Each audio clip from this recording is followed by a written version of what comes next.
Today we've got an ultra-realistic replication of Peter Bosz's PSV tactics. Now this means some roles aren't going to be the most meta-based, but they are going to be the most realistic. If you do enjoy these sort of style of videos, be sure to leave a like and subscribe to the channel. Let's get into the tactic breakdown first. A little treat. Here it is on your screen. This is going to be Peter Bosz's 4-3-3 PSV tactics. Now, it's an absolute joy to watch him this season. He's off to a flying start, and it's quite remarkable. It's quite nice to see a different team really dominating the league, and do you know what? Let's go through this. So the goalkeeper is going to be a sweeper keeper who is simply going to be on the support of instruction. The wing back on the right is going to be on defend, simply on cross more often, but just because he is a bit of, a defensive minded player, he is going to be holding the position. He is going to cross from deep, but he's also going to be taking fewer risks. So this side of the field is not as attacking as the left hand side. The ball playing defender on the right is going to be set to the default, nice and simple, and the left-hand sided one is going to be exactly the same. So two ball-playing defenders, nice and simple, quite easy to copy. The left-hand side is going to be a complete wing-back. On support, no, you cannot use any other role to replicate this system.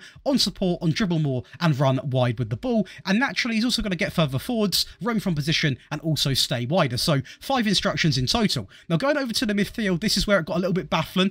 This position was easy, but obviously the rest of it, I had to take a lot of thinking to what is going to replicate it the best. So the DM, I'm going to personally say, is the most realistic. On support, on tackle harder. The Roman playmaker on the left, on support. And talking of support, I want to thank all of the names coming down the screen right now. These are going to be new or existing Patreon members. Over 2,300 of you guys. You get access to over 10 perks, including access to all 3 of the tactics today, or every video. You get early video, early tactic release. You also get priority in the tactic and the rebuild requests. You get one-on-one tactical help. I tweak your tactics, test your saves, do the whole shebang. You also get Enroll 2, the monthly, sometimes twice monthly, exclusive Patreon giveaways, which at the moment is a £50 PayPal gift card, Discord perks and Twitch perks. Do come over, check it out, the link is going to be in the description. But going next to him is going to be the obvious role in the team, because what happens with this PSV team a lot is his deep line forward is going to sort of drop deep, and the central midfield player will almost replace him, go forward and make a run into the box and score quite a fair few goals. So he is going to be a central midfield player on attack, on dribble more, shoot more often, and also move into channels. That's a very obvious one. The winger on the right is going to be on support, on cut inside with the ball, and also get further forwards, and also naturally dribble more, cross more often, and also stay wider.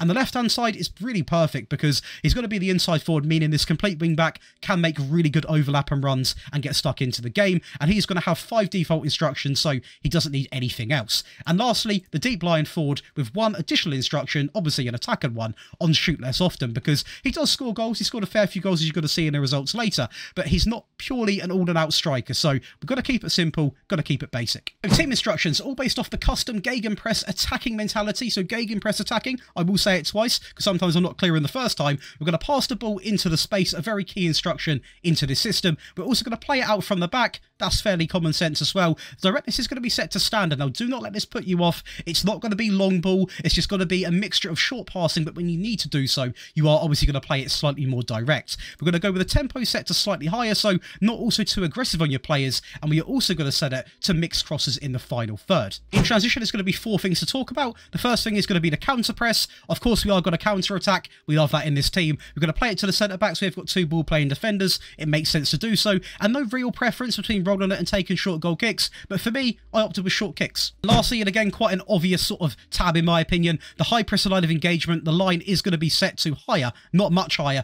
and obviously we are going to max out that trigger press just to get a little bit more of emergency in the team, and it is going to create a very high tempo environment where you're going to score lots of goals. Let's get into an even more attacking one. Now what I've done is I've made an attacking variant for those of you who are trying to obviously score goals. Maybe you're drawing 0-0, you're dominating the game, maybe you're 1-0 down, you're trying to get back into a game to get a point. You need this, make sure you get all 3. So we are going to go over the sweeper keeper, who is simply going to be on the support of instruction. The wing back on the right is not going to be on defend on this occasion, but he's going to be a much more attacking wing back. So he's going to be on support with cross more often, dribble more, and also run wide with the ball. The great thing about this is he's going to be a lot more sort of active than obviously the defensive one. It is going to be more obviously vulnerable at the back, but if you are chasing the game for a goal, you need to take risks. 2 ball playing defenders who are simply going to remain the same. The complete wing back again is going to remain unchanged, because even in the default variant, he is very, very attacking, so you don't really need to change it. In the midfield, the DM gets a little bit tweaked to a deep line playmaker on tackle harder. Obviously, naturally, he's going to be taking more passing risks.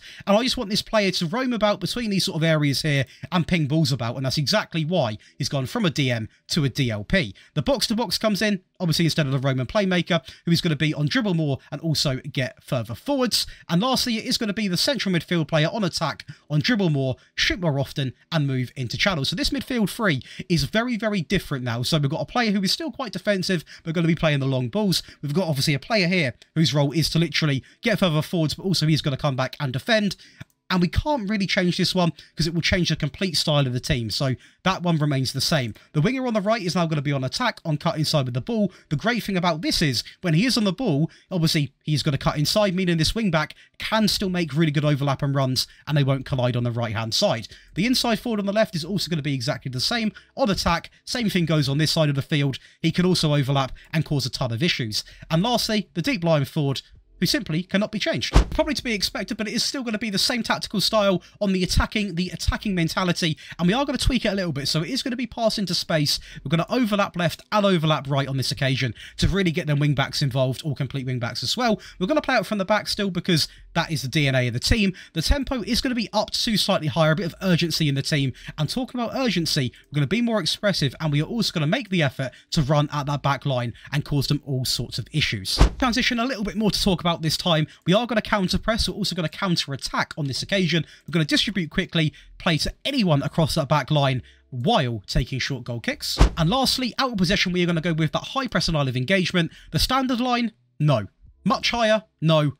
Higher, yes. We're going to rock with that. The trigger press is going to be maxed out to much more often. We're going to get stuck in and we're going to step up more with that defensive line. To the next tactic. Or for someone who is playing as a very small team, or you're trying to seal out a game, let's go right into it. A much more reserved 4-3-3, which will not score as many goals, but will be a lot better on the ball and have high levels of possession. The goalkeeper remains the same, probably to be expected. The wing-back goes back to a defensive duty now, simply on cross more often. Two ball-playing defenders are both now going to be on dribble less, because I want to have the passes instead of them going on any wild runs, hence why they are both going to be on dribble less. The complete wing-back is now going to simply be on support, no additional instructions, so he's going to be a little bit more of a restricted complete wing back, still quite attacking. As you can see here, he's going to get further forwards, but not as attacking as the previous two variants. The DM comes back, but on defend on this occasion, simply on tackle harder. The central midfield player comes in on support, on take fewer risks. Basically a player just to get the ball, pass it about sensibly, not do anything too crazy. This midfield player has to remain the same because it is such a big part of this PSV team.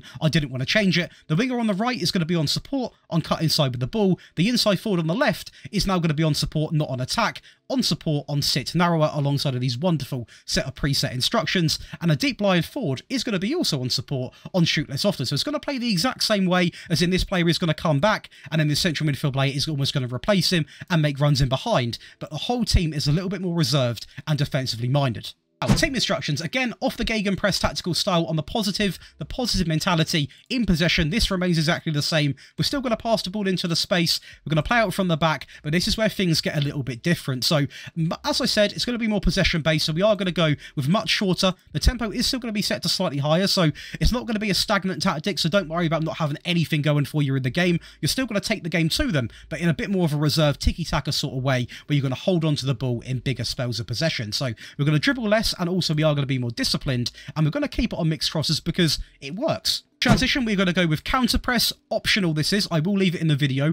I do have counter attack on because I still personally want to go out and have some threat. But if you are simply just trying to hold on to the ball, say you're in the last 5-10 minutes, you can leave it unticked and you will instantly notice the sort of difference with that. We're going to slow the pace down because we are trying to seal out a game. Of course, if you are going into a game with this, you're playing as a very small team. Do not have this on from the get-go. This is strictly on if you're trying to run that clock down. We're going to distribute to the fullbacks and the centre-backs while taking short goal kicks. And lastly, out of possession, we are going to go with the high press line of engagement. It might be surprising for a defensive tactic, but we are also going to go with that high defensive line because you can't really change it. It wouldn't be the same sort of system. I'm going to keep this as standard, although for you it will say slightly more direct because on my screen I've got the clean slate style just to showcase what I'm doing. But let's go to the results now, the most important part of the video. First up is obviously going to be PSV, his current team, and we enjoyed a very, very good season, winning the league quite convincingly as well. Luke de Jong picking up 25 goals, Herving Lazaro coming in with a 7.88 highest average rating, and Joey Verman picking up 17 assists. Now, not only did we do that, it was not the best display in the Champions League. I will showcase that in the video, as you can see here, but we do go on to win the Europa League against Roma in a 4-1 final. Again, Luke de Jong having quite the good season. Also winning the Dutch Cup, we're going to take that, and the Johan Cruyff Shield, so it is going to be a quadruple winning season, which is absolutely remarkable with this PSV team.